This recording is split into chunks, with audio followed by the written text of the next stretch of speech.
שיר המעלות ממעמקים קראתיך אדוני, אדוני שמעה וקולי תהיינה אוזניך. ברשות מוריי ורבותיי, avec la permission d'Hachem, aujourd'hui on est l'une des plus belles parachiotes qui peuvent exister, c'est la paracha de Béchalah. La paracha de Béchalah, c'est elle parle. Lorsqu'Akadosh Baruch Hu, il a envoyé les bénis Israël de l'Égypte. Maintenant, la Torah dit que c'est Paro qu'il a envoyé les bénis Israël de l'Égypte. Mais au fait, c'est Akadosh Baruch Hu qui a causé. Tout vient de Akadosh Baruch Hu. C'est lui qui a causé à ce que Paro renvoie les bénis Israël de l'Égypte. Mais ce qui est incroyable, c'est le mot Vaïhi. Vaïhi, là où la Torah dit le mot Vaïhi, c'est ce feu. Ça veut dire, et non, elle a la chose ça. Ça veut dire qu'il était obligé. Lorsque la Torah dit, Ve'haya ha'im shemat shemo, ça veut dire la joie.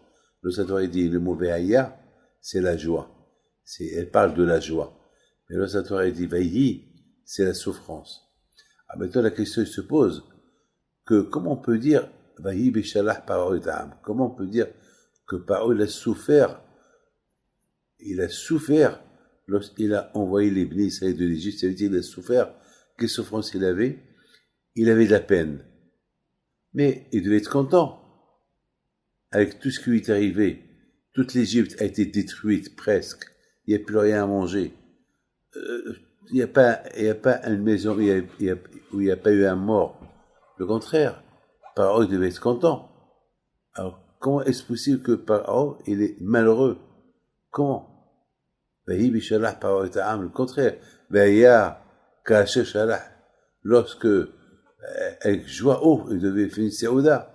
Et là, on voit que Paro, il n'est pas content du tout. Là, il a eu souffrance.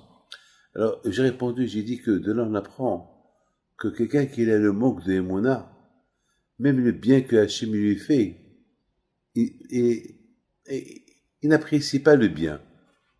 C'est-à-dire que il s'en fout pas mal du bien que Akadosh Baruch Hu lui a fait. C'est-à-dire qu'il y a 3 éléments qui peuvent permettre à l'homme d'être heureux de tout ce que Hachem fait de bien pour lui. La Emouna, le Bitachon et la Torah. Ces 3 choses-là. Un homme qui a l'Emouna en Dieu, que tout vient de lui, que ça veut dire que un homme qui a toujours le Bitachon, toujours son espérance et Akadosh Baruch Hu, il est accroché à la Torah. Alors un homme comme celui-là, tout ce qui lui arrive, qu'il lui arrive bien, il sait que ça vient d'Akadosh Baruch Hu, et il sait que c'est pour le bien. Donc, il peut être heureux. D'ailleurs, on dit que le mot Vaïhi, même quand on dit que le mot Vaïhi, c'est le langage de la souffrance, mais il y a quelques hacham qui disent que même lorsque la Torah dit Vaïhi, c'est le langage de joie. Pourquoi? Parce que le monsieur qui arrive du mal, il est content, il dit c'est Hachem qui est venu. Vous comprenez? C'est pas comme on dit que Shem Adam Ebaich Atova, Kach Ebaich Ala. Comme que Adam, l'homme, il doit dire merci à Akadosh Baruch Hu pour les bonnes choses qu'il lui a fait. Alors, même pour les mauvaises choses qu'il lui a fait, il doit dire merci. Comme par exemple, lorsque maman elle est morte, on nous a dit de déchirer le vêtement et de dire Baruch Dayed Haemet. C'est on bénit Akadosh Baruch Hu pour la souffrance où on est. Alors, vous comprenez? Alors, c'est ça le cas de Paro. Paro, il lui manquait l'Emouna en Akadosh Baruch Hu. C'est-à-dire que l'Emouna qu'il avait Paro en Akadosh Baruch Hu, c'était pas une Emouna fabriquée par lui-même, c'était une Emouna forcée.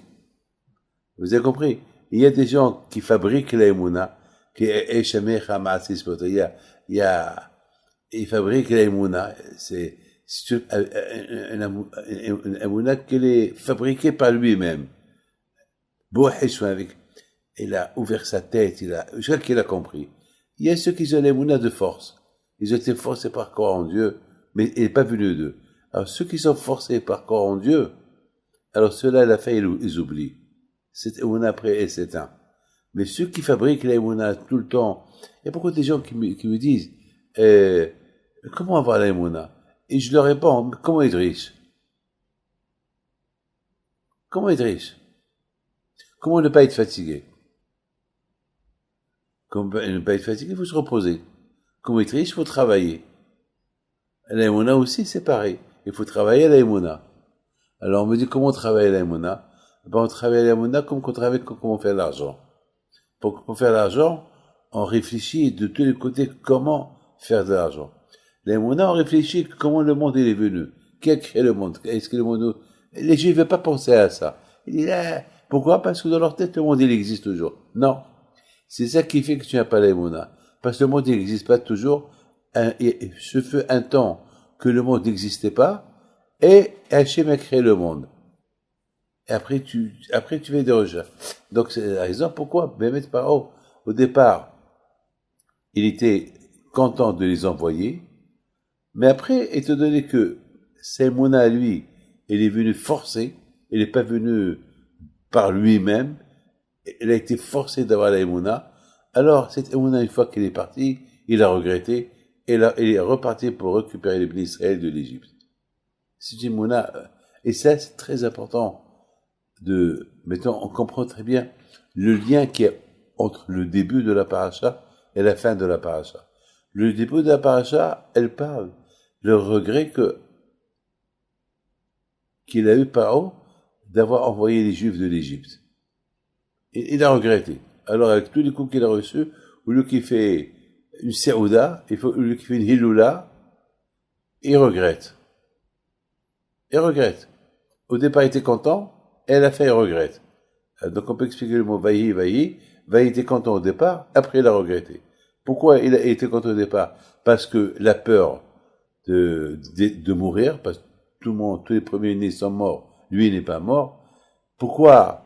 Après, il a regretté. Étant donné que c'était Emouna, il n'a pas fabriqué lui-même, il n'est pas venu de lui-même, il est venu forcer. Alors, puisqu'il est venu forcer, à la fin, une fois qu'il s'est éteint, cette Emouna qui était en lui, donc il a regretté. Et c'est ça, je pense, la connexion.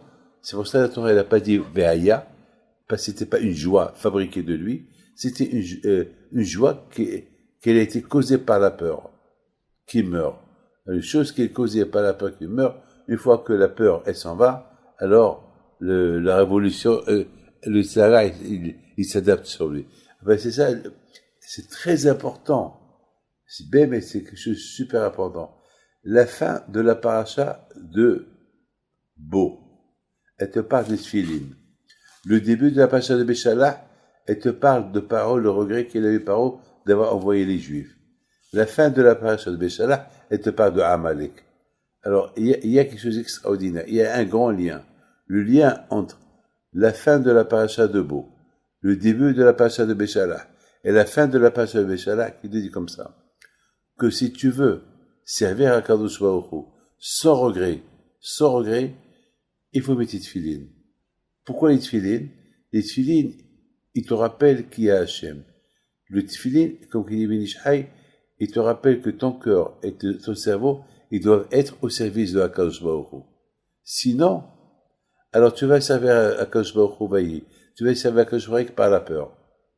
Une fois que la peur, elle va partir, la fin de la paracha de Béchalah, Amalek. Le doute, il commence. Amalek, tout le but de Amalek, c'est apporter le but chez l'homme. Et dans cette paracha-là, de Béchalah, au milieu, ça parle de quoi? Du man. La man, c'est la parnassa. Il faut toujours savoir que la parnassa vient de Akadosh Baruch Hu. Il y a beaucoup de gens qui croient que la parnassa, c'est eux qui la fabriquent, et c'est ça l'erreur. L'erreur, c'est lorsque l'homme pense que c'est lui qui apporte sa parnassa, c'est sa chokma. Et là, je termine avec une super belle histoire. Une super belle histoire. Pour moi, c'est l'histoire du siècle. Et c'est passé hier. Hier, j'ai gardé la preuve. Il y a un Hassid qui habite à Beaurepas. Ça fait déjà 20 ans que je le connais. Ça fait 20 ans qu'il y a un monsieur qui lui a volé sa maison. Il s'est installé, c'est une maison qui coûte 2 millions, 3 millions de dollars, et les jugement sur jugement, et chaque fois qu'il vient, toujours, il me parle de ça. Mais le pauvre, il avait un autre problème. Il a que des filles. Il a beaucoup de filles. Il a des garçons et des filles. Et le pauvre, chaque fois, c'était le tsar pour marier ses filles. Et chaque fois, je le promets. Et bon, Hachem, et lui, quand, regardez, l'Aïmouna, il voit que rien ne marche, il continue à venir chez moi. Il continue. Et il me supplie. Et bon, Hachem, chaque fois, chaque 2-3 ans, il y a une fille qui se marie. Chaque 2-3 ans, mais difficilement, avec des larmes et de la souffrance. Alors que d'autres, ils marient leur enfant facilement. Et voilà son fils aussi qu'il a divorcé. Et chez les Hassidim, un garçon qui divorce, c'est un problème. Et surtout s'il a des garçons, c'est un grand problème. Il faut qu'il rencontre une fille qui a un problème pour qu'il puisse le marier. C'est très difficile. Et maintenant, voilà que le problème, le garçon qu'il a divorcé. Et voilà maintenant, il lui reste la dernière fille, et cette fille-là, toute sa classe, ils sont mariés, et elle n'est pas mariée. Et la pauvre, elle souffre. Imaginez-vous, elle va à tous les mariages de ses copines, donc il y a un problème. Donc le pauvre, chaque fois, il vient chez moi pour ces 3 problèmes-là. Ça fait maintenant 3 ans, il vient me voir depuis 20 ans, mais tous ces 3 problèmes, je viens 4 fois par an à New York, alors 4 fois par an, il va venir, et chaque fois, il me dit, alors une fois, je dis à Shavuot, une fois, je dis à Sukkot, et chaque fois, je lui dis, ah, maintenant, j'étais allé à New York cette année, à la Hilula de Rabbi Himpido. Il m'a dit comme ça. Il m'a dit, Rabbi David, je vous lâche pas. Aujourd'hui, c'est la Hilula de Rabbi Himpido. Je vous lâche pas. Il faut qu'aujourd'hui, Rabbi Himpido, il m'arrange ces 3 cas-là. Mon fils, le divorcé qui se marie, ma fille, que toute sa classe est mariée, et ce procès que j'ai depuis 20 ans. Voilà l'histoire que j'ai eue hier, que j'ai eue le jour de la Hilula de Rabbi Himpido, il y a à peu près 3-4 mois. Alors, il m'a fait tellement de la peine. C'est un Hassid, un Ashkenaz, et qu'il a l'émouna dans le tzaddik, et qu'il lâche pas. Il y a beaucoup de gens qui lâchent. L'émouna, il ne faut pas lâcher. Alors je lui dis, tu sais quoi? Bisrout Rabbi Himpido, aujourd'hui c'est sa Hilula, que Hachem, il t'arrange ces 3 choses-là, d'ici que je viens. D'ici la prochaine fois que je viens, ça s'arrange. Et la fille, elle soit Kala, et le garçon, qui soit marié, parce que les Hasidim, mariage, pour un Hasid divorcé, ça va vite. Ils peuvent se rencontrer aujourd'hui, ils se marient demain, ils se marient après une semaine, 2 semaines, 3 semaines. Et le cours, le jugement qui est là, celui-là, qui dure depuis 20 ans, qui est toujours, tout le temps le tenant, ceux qui habitent à la maison, toujours il a des arguments, donc ça fait 20 ans. Comme ça, et je lui dis, si Dieu approche que je te vois, je veux plus que tu rentres me voir avec une sale tête, je veux que tu rentres me voir avec un sourire. C'est de la folie. Et hier, il rentre avec un grand sourire. Alors maintenant, dans ma tête, un grand sourire, peut-être une des 3 cas, qui se sont arrangés. Il m'apporte son quittel, la feuille que les Hasidim, ils écrivent tous les noms.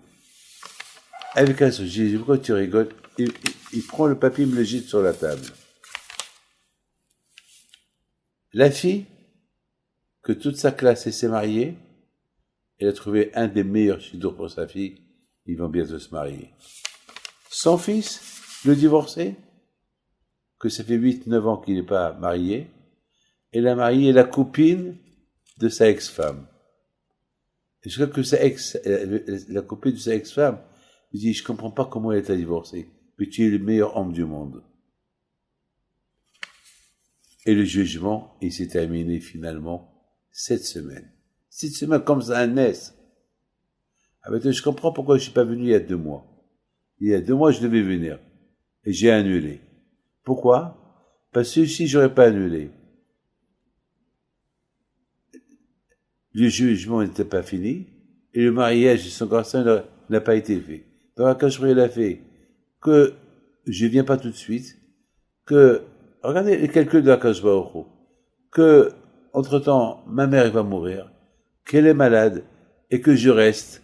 De toute façon, elle est morte il y a 2 semaines, 3 semaines, j'aurais pu venir il y a 1 mois et demi, mais il y a 1 mois et demi, Shlomo, son fils, n'est pas encore marié. Et le jugement n'a pas été fait. Ça veut dire que, lorsque je l'ai vu hier, les 3 choses, elles étaient accomplies.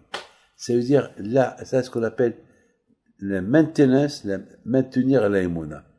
La émouna, c'est pas uniquement lorsque, c'est ce qu'on appelle la émouna forte, la émouna du cœur. C'est pas la émouna de la bouche, la émouna du cœur. Et lorsqu'il y a la émouna du cœur, alors cette émouna, elle risque. C'est pas le cas de parole. Le cas de parole, c'était autre chose. Le cas de parole, c'était une émouna une émouna qu'il a eue en Dieu à cause de la peur qu'il arrive quelque chose. Une fois que la peur, elle est partie, il a pris un exhumé, il a pris un cachet. Parce que lorsqu'on prend des cachets, il a pris un cachet pour se calmer. Lorsqu'il a pris ce cachet pour se calmer, alors sa émouna, elle est partie. Et voilà. Au départ, il était content de les avoir envoyés. À la fin, il a regretté pourquoi il les a envoyés. Et il est parti à la recherche des bénissés. Et là, que je lui ai donné un coup fatal. Voilà, Rabotaï, qu'est-ce qu'on apprend? Il y a beaucoup de gens qui sont contents pour le bien que Hachim leur a fait. Et lorsque ce bien-là, il finit, ils sont plus contents. Il dit, pourquoi quand je il m'a déçu? Mais s'il a les mounas, il se pose pas cette question. Il sait que Hachim, il a des raisons pourquoi pourquoi des fois, tu n'as pas d'argent pour voyager. Et voilà, tu as l'argent pour voyager. Et tu vas pour voyager, tu auras ton avion. Alors, tu es content, tu étais malheureux parce que tu n'avais pas d'argent pour voyager. Voilà, le bon Dieu t'a donné l'argent. Et à la fin, tu as raté. Alors, Hachim, il sait. Quand je il sait, il veut te tester. Il sait, et peut-être c'est pour ton bien. Il veut t'apprendre. Voilà, tu n'avais pas d'argent. Voilà, je les ai donnés. Mais c'est pas pour toi de voyager, parce que ça va pas t'apporter bonheur. C'est ça, la émouna. Accepter. Comme tu acceptes les bonnes choses, comme ça, il faut accepter les mauvaises choses. Mais de part, on voit le contraire. De part, on voit que il a accepté les bonnes choses, il était content, et à la fin, il a regretté. Pourquoi? Parce que sa émouna, elle n'était pas basée sur, comme on est content d'accepter les bonnes choses, comme ça, il faut être content quand on accepte les mauvaises choses. Ça, cette mida, il n'avait pas. Donc voilà comment on explique, c'est la parachia de Beau. Il faut avoir émouna et dans le cœur et dans le cerveau, comme c'est écrit dans Parashat Beau par rapport au tfilin. Il faut maintenir le cœur et le cerveau au service d'Hachem non-stop. Et après, la Torah te dit, tu sais pourquoi tout ça? Parce que ça est très fort. Il peut, lorsque tu as besoin de quelque chose, il te donne, tu es content lorsque tu l'as, et après tu es malheureux lorsque tu l'as pas. Pourquoi tout ça? À cause de la fin de la parasha de Béchala. Parce que le Tzara, il est très fort. Lorsqu'il voit la personne qui commence à douter, tout de suite, il s'emballe en lui et il lui tourne la tête, ce qui le rend entre Akadosh Baruch Hu. Voilà, l'Ishmat, ma mère, Zechona Lebracha, la Tzadeket, que jamais elle a regretté, et pourtant elle a souffert le martyr pendant les derniers 6 mois de sa vie et les 3 mois de sa derniers 3 mois de sa vie. Et chaque fois, il me disait, prie pour moi, et voit que toutes les prières que je fais pour elle, ça marchait pas, et prie pour moi, et prie pour moi, et prie pour moi, jusqu'à la dernière seconde de sa vie. Elle priait pour les gens, sachant qu'elle-même, elle est malade. Avant de prier pour les autres, prie pour toi. Non. C'est qu'elle a accepté son malheur avec joie, et que son âme, elle soit éternellement Bashamaïm pour protéger Am Israël là où ils sont, et surtout bien maintenir l'histoire que j'ai racontée, les mounafs solides qu'il avait, jusqu'à la fin, il vient avec un grand sourire, il a vu que, Baruch Hashem, tout va bien. אדוני משומרים לבוקר, שומרים לבוקר, יחל ישראל אל אדוני, כי עם אדוני החסד והרבה עמו פדות, והוא יפדה את ישראל מכל עוונותיו.